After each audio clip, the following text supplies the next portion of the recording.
आपल्या सोबत राष्ट्रवादीचे प्रवक्ते शशिकांत शिंदे आहेत, त्यांच्याशी आपण प्रदेशाध्यक्ष आहेत शशिकांत शिंदे, आपण त्यांच्याशी बोलूयात। शिंदे सर, निवडणुकीचा कार्यक्रम जाहीर केला जाऊ शकतो, मात्र त्याआधी विरोधकांकडून सतत निवडणुका पुढे ढकलण्याची मागणी केली जाते, पण मग निवडणुका घाईत घेतल्या जातात का? निवडणूक आयोग त्यासाठी घाई करते असं वाटतंय?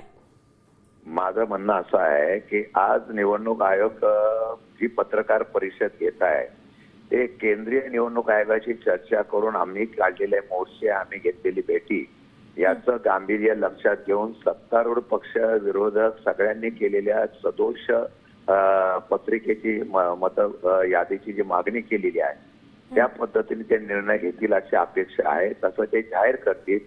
तसं जर केलं नाही तर याचा अर्थ आहे की निवडणूक आयोग फक्त हे सत्तारूढ पक्षाचं आणि सरकारचं बाहुलं आहे आणि ते सांगतात त्या पद्धतीने निवडून येण्याचा फक्त एक माध्यम आहे, अशा प्रकारचं चित्र निर्माण होईल। मला अपेक्षा आहे की त्यांनी न्याय द्यावा लोकशाहीच्या माध्यमातून। ठीक, शिंदेजी धन्यवाद आमच्याशी बोललात त्याबद्दल। तर निवडणूक आयोग हे सत्ताधाऱ्यांच्या हातातलं बाहुलं आहे असा गंभीर आरोप शशिकांत शिंदे यांनी केला आहे।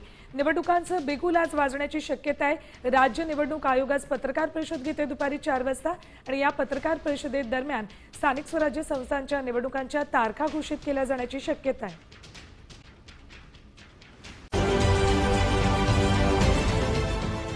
देश विदेशातील प्रत्येक घडामोडींचे लाईव्ह अपडेट मिळवण्यासाठी आता साम टीव्हीच्या सर्व सोशल मीडिया प्लॅटफॉर्मला लाईक, फॉलो आणि सबस्क्राईब करा।